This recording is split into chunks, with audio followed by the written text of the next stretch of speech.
अस्सलाम वालेकुम। क्वारंटीन में बैठा हुआ हूँ, 12 दिन हो गए हैं, 2 दिन और रह गए हैं इस छोटे से डेन में, अपने small room with my ever trusty Mishka. तो मैंने सिम्टम्स तो मेरे बिल्कुल माइल्ड से थे और सिर्फ 3 दिन लास्ट किए, बट फिर भी अपनी ज़िंदगी का सबसे हॉरिफिक टाइम मैंने गुजारा है उसी, क्योंकि इस छोटे से कमरे में बंद था and I had nothing to watch except for news channels. I had the worst Halloween, or the best Halloween, if it's supposed to be super scary. मगर actually it's actually a great thing, because एक छुपे हुए दुश्मन से बहुत बेहतर है कि एक खुला हुआ दुश्मन हो। अब हमारे दुश्मन बहुत खुल के सामने आ गए हैं, उनकी बकवासियात भी हमें सुननी पड़ी, और हमारे जो पहले से खुले दुश्मन है यहाँ की, यानी कि हमारे इंडियन नेबर्स, जिनके लिए मैं ये वीडियो बना रहा हूँ, वो खुशी से पागल हो रहे हैं। तो अच्छी बात है, आप खुश रहें, हम भी खुश रहें, आप भी खुश रहें। Facts don't change, we destroy two of your planes and everything, but दो चीज़ें हैं जो बड़ी इंपॉर्टेंट है आपको इस खुशी में याद दिलाने के लिए। एक ये कि एक सेल आउट ने, जो कि झूठा आदमी, उसने इतना बड़ा झूठ बोला कि उसकी अपनी पार्टी के मजीद सेल आउट्स भी उसके झूठ को इंडोर्स नहीं कर पा रहे, मगर उसने फिर भी ये झूठ कम अज कम नहीं बोला कि आपने हमारा F-16 गिराया था अपने MiG-21 से। So I think this is a good moment for you to reflect कि इवन झूठ में हमारे जो टर्न कोट्स हैं, in their loyalty to you and in their utter hate for our own arm forces, वो फिर भी ये लाइन टू नहीं कर सके कि आपके MiG-21 ने हमारा F-16 गिराया था।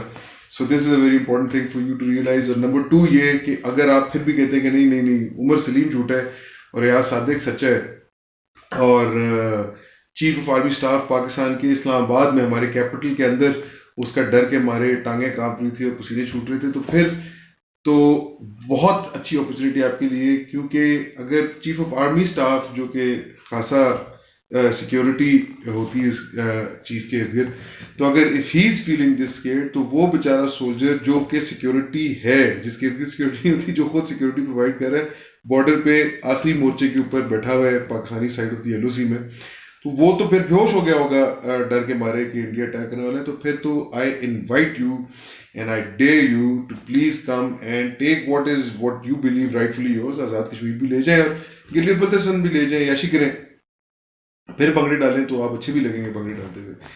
तो but if you want to know the truth is कि these people hate the army because इन लोगों ने पाकिस्तान को, जैसा आपके पॉलिटिशियंस बहुत करप्ट हैं, आपके प्राइम मिनिस्टर ने 150 रफाल जहाज़ों की कीमत में 36 खरीदे हैं।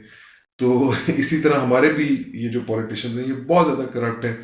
और अब हमारे पास पहली दफ़ा हिस्ट्री में एक नॉन पॉलिटिशियन जो है वो प्राइम मिनिस्टर बन गया है। He is not a politician, so he is not a corrupt man, he is a great, he is an average Pakistani, an everyday Pakistani who had an everyday Pakistani job, he was a cricketer, you know. वो अब हमारा prime minister है, तो वो इनको पकड़ रहा है, वो उनको छोड़ नहीं रहा, इनकी करप्शन पकड़ रहा है। तो अब ये लोग जो है they're in a lot of trouble, because ये लोग अपनी करप्शन से, इतने सालों की करप्शन से, क्योंकि इजी पैसा था ना, तो ये इतना भी नहीं कर सके कि एक सक्सेसफुल बिजनेस बना लेते, एक बिजनेस एम्पायर खड़ी हो सकती थी इतने पैसों में, बट ये एक छोटा सा सक्सेसफुल बिजनेस नहीं बना सके जिससे कि ये प्रॉफिट कमा ले और पाकिस्तान की जान छोड़ दें। ये अभी भी इस चक्कर में है कि किसी तरह, क्योंकि इनको पता है कि इनका लाइफस्टाइल वगैरह सब कुछ खत्म हो जाएगा। दे अगर ये पॉलिटिशियंस ना होते तो इनको कोई बंदा अपनी फैक्ट्री में कहीं पर जॉब भी ना देते, इसलिए सिर्फ ना देते कि नालायक है, इनको जॉब इसलिए भी ना मिलती क्योंकि इनके इनकी खसलत करप्ट है। ये अगर आपके किसी दफ्तर में जॉब पे आते तो ये आपके दफ्तर को दिवालिया कर जाते, ये उसको लूटते।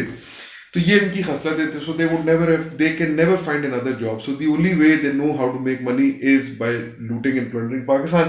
तो इसलिए वो पीछे पड़े हुए कि किसी तरह वो पावर में वापस आ जाए और इसका जो इस वक्त उनके खिलाफ जो इंसाफ हो रहा है उससे वो बचे। सो this is the long and the short of it. इस एक भी सक्सेसफुल बिजनेस ना जरदारी ग्रुप के पास है, ना मरीम नवाज शरीफ के ग्रुप के पास है, ना इनके बच्चों। इतना खा गए पाकिस्तान को, इतना खा गए, मगर ये अपने बच्चों को पढ़ा नहीं सके इतना, क्योंकि इजी हराम को पैसा है ना, इतना भी नहीं पढ़ा सके कि वो ढंग की नौकरियां कर लें। Maryam Nawaz, what's his name, Bilawal Bhutto, Hasan Hussain Nawaz, ना सिर्फ ये कि ये एक सक्सेसफुल बिजनेस नहीं चला सके, ये इनके अंदर इतनी कैपेबिलिटी नहीं है कि इनको कोई बंदा नौकरी दे। क्योंकि देखिए पॉलिटिशियन बनना तो बहुत आसान होता है, कोई आपने टेस्ट वगैरह तो पास नहीं करना होता। फौज में जाने के लिए या सिविल सर्विसेज में जाने के लिए आपको टेस्ट पास करना पड़ता है। इनमें से मैं आपको चैलेंज करता हूं कि पाकिस्तान की पार्लियामेंट में जितने पॉलिटिशियंस बैठे हुए हैं, कल इनको आईएसएसबी पाकिस्तान की फौज के एंट्रेंस टेस्ट को कहते हैं, आईएसएसबी का पेपर, जो कि यंग से लड़के जो होते हैं और लड़के लड़कियां होते हैं, उन्होंने वो उस एग्जाम में अपेयर होना होता है। ये वो कल अगर आप वो पेपर पार्लियामेंट में बांट दें तो ये वो पेपर भी ये फेल कर जाएंगे। इनकी ये this is their total education. ISSB के एग्जाम तो चले, फिर भी सेकेंड ईयर के लेवल पे आके कॉलेज लेवल का एग्जाम होता है। किसी भी कैडेट कॉलेज में, हसन अब्दाल वगैरह किसी कैडेट कॉलेज में जो एडमिशन टेस्ट होता है वो 8वीं जमात के बच्चे देते हैं, 7वीं से 8वीं में जो क्लियर कर रहे होते हैं। मैं आपको शर्तिया कहता हूं कि अगर हम सिर्फ entrance test to any cadet college अगर हम यहाँ पे रख दें कल पार्लियामेंट में, तो इनमें से एक भी वो नहीं पास करेगा। ये इन लोगों की असल औकात है, ये इन लोगों की एजुकेशन का लेवल है। और ये कहते हैं कि पाकिस्तान इनको चलाने दिया जाए बगैर किसी मॉडरेशन के, ना सुप्रीम कोर्ट इनको चेक करे, ना फौज इनको, कोई इनके ऊपर चेक एंड बैलेंस ना। So every day is not Sunday baby, that's not gonna happen. इनकी असलियतें ये हैं कि जरदारी की जो सबसे छोटी बेटी है, उसकी एज की एक लड़की है, मॉडल थी पाकिस्तान में, उसका नाम था Ayaan Ali. I had met her जब वो नई नई मॉडल बन रही थी जिस ज़माने में, उस वक्त मुझे उससे मुलाकात हुई थी। And I found it to be girl interrupted type, नहीं जिसकी डैडी इशूज जिस लड़की के होते हैं, मतलब ये कि she needed proper guidance, she needed a mentor in her life. She was so lucky she got to get mentored by the president of Pakistan. President of Pakistan, उसके बाप, लिटरली उसके बाप की उम्र का है, क्योंकि उसकी अपनी बेटी, जरदारी की अपनी बेटी की उम्र की, सबकी छोटी बेटी जो है, सबसे छोटी बेटी उसकी उम्र की है अयान अली। वो उसको जिंदगी में कहीं टकर गया, कैसे टकरा है एक्चुअली द होल स्टोरी मेरे आंखों देखा हाल है कि इसके, क्योंकि बेस्ट फ्रेंड जो वो पिम्प्स हैं, तो वो एक पिम्प के थ्रू इससे मिला, तो इसने उसके ऊपर शफकत हाथ नहीं रखा, उल्टा उसको अपनी कीप बना लिया। ये इनके हालात हैं। और फिर उसके थ्रू ये डॉलर्स भी बाहर भेजता रहा, फिर वो पकड़ी गई, इसके डॉलर्स लेके जा रही थी, वो एयरपोर्ट पे पकड़ी गई। तो अब आप इन लोगों का वो सोचे कि ये पाकिस्तानी अवाम इनको कितनी चे लगती होगी कि इन्होंने ये, इसने कुछ छुपाया नहीं कि उस वक्त कोई गैरतमंद, कुछ थोड़ी सी भी किसी शर्म वाला बंदा होता है, वो छुप जाता है, वो कोई डिनाई करता है कि नहीं जी मैं तो उसको जानता ही नहीं।